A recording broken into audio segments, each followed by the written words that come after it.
അജിത് മാധവനെ കൂടി ഈ ഫ്രെയിമിലേക്ക് ഞാൻ സ്വാഗതം ചെയ്യുകയാണ്.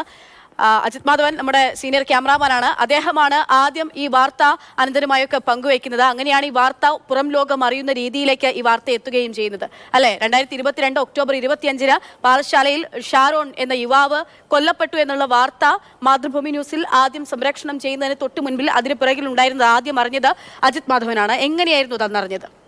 അതറിയാൻ കാര്യം, എൻ്റെ സുഹൃത്തിൻ്റെ വൈഫിൻ്റെ ചേച്ചിയാണ് ഈ ഷാരോൻ്റെ അമ്മ.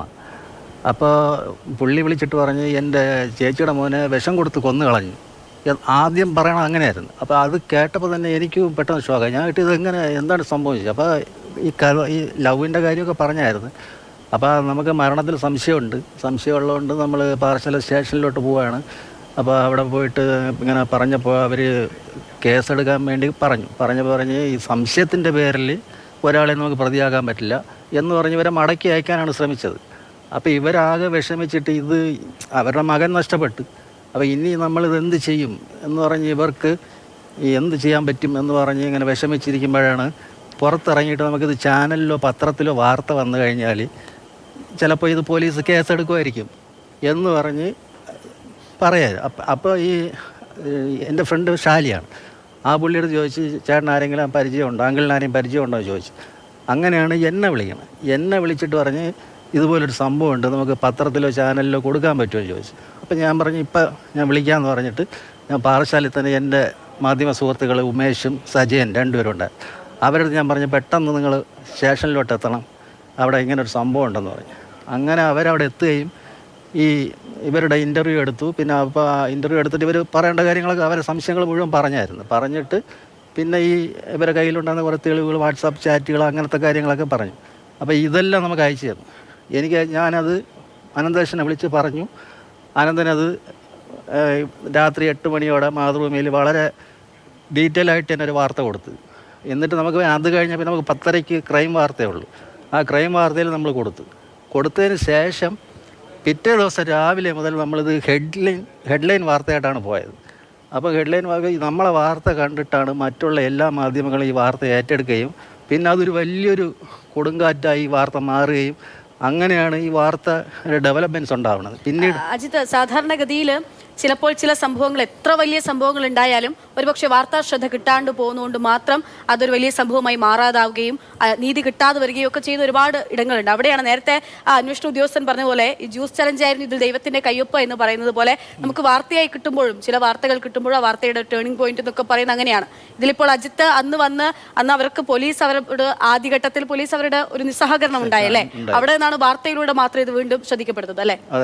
ആദ്യം പോലീസിനെ അവർ പറഞ്ഞു വെച്ചാൽ ഒരു സംശയം മാത്രം പറഞ്ഞിട്ട് ഒരാളെ പ്രതിയാക്കാൻ പറ്റില്ല എന്ന് പറഞ്ഞു. അപ്പോൾ അങ്ങനെ വന്നപ്പോഴാണ് നമുക്ക് ഒരു പത്രത്തിലോ ചാനലിലോ ഒരു വാർത്ത വന്നു കഴിഞ്ഞാൽ ചിലപ്പോൾ അത് ജനശ്രദ്ധയിലോട്ട് വരും.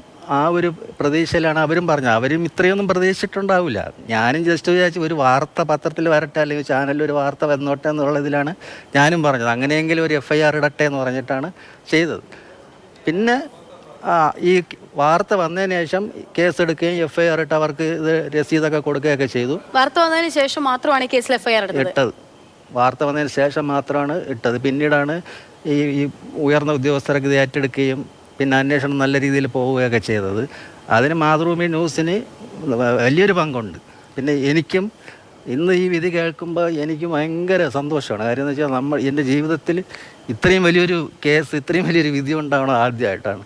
അപ്പോൾ എനിക്ക് ഈ അമ്മയൊക്കെ പറയണത് ഞാൻ TV യിൽ കണ്ടിട്ട് എൻ്റെ കണ്ണെന്ന് പറഞ്ഞു. കാര്യം നമുക്കെല്ലാം അറിയാമെന്നുള്ള സ്ഥലമാണ്. ഇവരെനിക്ക് നേരിട്ടറിയില്ല, പക്ഷേ ഈ കൂട്ടുകാരനെ അറിയാം, അവരുടെ റിലേറ്റീവാണ്. അപ്പോൾ ആ ഒരു ഇത് മാത്രമേ ഉള്ളൂ. അപ്പോൾ എൻ്റെ വീട്ടിൽ ഒരു സംഭവം ഉണ്ടായാൽ നമ്മളെങ്ങനെ പ്രതികരിക്കും, ആ ഒരു കാര്യം മാത്രമേ ചെയ്തിട്ടുള്ളൂ. ഇപ്പോഴും അജിത്തിനെ വിളിച്ചുകൊണ്ടേ ഇരിക്കുന്നുണ്ടല്ലോ അവരൊക്കെ. എന്നെ അവർ കഴിഞ്ഞ ആദ്യത്തെ ട്രയൽ ഇപ്പോൾ ശനിയാഴ്ചയാണെന്ന് തോന്നുന്നു. അന്ന് മുതൽ എന്നെ അവരെല്ലാവരും വിളിക്കായിരുന്നു. എന്ന് വെച്ചാൽ എൻ്റെ അടുത്ത് പറഞ്ഞു വെച്ചാൽ ദൈവമായിട്ടാണ് അജിത്തിനെ വിളിക്കാൻ പറ്റിയതും ഇത്രയും കാര്യങ്ങളുണ്ടായത്. അല്ലെങ്കിൽ ഇത് ആരും അറിയാതെ ഒരു സാധാ മരണമായി ഇതങ്ങ് പോവുമായിരുന്നു. വിഷം കഴിച്ച് മരിച്ചു എന്നുള്ള ഒരു വാർത്ത മാത്രമേ വരുള്ളൂ. അങ്ങനെ പോവേണ്ട ഒരു കേസാണ് ഇന്ന് ഈ രീതിയിൽ എത്തിയെന്നൊക്കെ പറയും. അപ്പോൾ എനിക്കും എനിക്ക് സന്തോഷം. രണ്ട് തരത്തിലായിരിക്കുമല്ലോ ഒന്ന് സന്തോഷം. ഒന്ന് മാധ്യമപ്രവർത്തകരെ സംബന്ധിച്ചിടത്തോളം നമ്മൾ അനീതിക്കെതിരായിട്ടുള്ള പോരാട്ടം തന്നെയാണ് മാധ്യമപ്രവർത്തകർ എന്ന് പറയുന്നത് ബേസിക്കലി നടക്കേണ്ടതാണ്. അങ്ങനെ ഒരിടത്ത് കൂടിയാണ് ഈ തരത്തിൽ ഇടപെടുന്നത്. മറ്റൊന്നൊരു മനുഷ്യൻ എന്ന രീതിയിലും ഇങ്ങനെ ഇപ്പോൾ ഇന്ന് അവിടെ നിന്ന് പോലീസ് ഉദ്യോഗസ്ഥർ വരെ അവരുടെ വരെ കണ്ണ് നിറയുകയായിരുന്നു, കണ്ണ് നിറഞ്ഞൊഴുകുകയായിരുന്നു. നേരത്തെ സ്റ്റെഫിൻ റിപ്പോർട്ട് ചെയ്യുമ്പോൾ സ്റ്റെഫിൻ പറഞ്ഞു വിധി കേൾക്കുമ്പോൾ. അങ്ങനെ തന്നെയായിരുന്നു അജിത്തിനും? എനിക്കും അങ്ങനെ തന്നെയായിരുന്നു. കാര്യം ഞാൻ ഇതിനു മുമ്പ് ചെറുതും വലുതുമായിട്ടുള്ള കുറേ വാർത്തകൾ ചെയ്തിട്ടുണ്ടെങ്കിലും എൻ്റെ ഇതിൽ വരുന്ന വാർത്തകൾ ഞാൻ അപ്പം എൻ്റെ ആരാണോ ആ ബീറ്റ് നോക്കുന്ന ആൾക്ക് ഞാൻ അപ്പോൾ ഫോർവേഡ് ചെയ്തിട്ട് വിളിച്ച് പറയും ഇങ്ങനെ ഒരു സംഭവം ഉണ്ട് നോക്കണമെന്ന് പറയും. പിന്നെ ഈ ഒരു കേസ് എന്ന് പറയുമ്പോൾ ഇത്രയും ഡെവലപ്മെൻറ്റ് ഉണ്ടാകുമെന്ന് ഞാൻ ഈ വാർത്തയുടെ പുറകിലുണ്ടായിരുന്നു.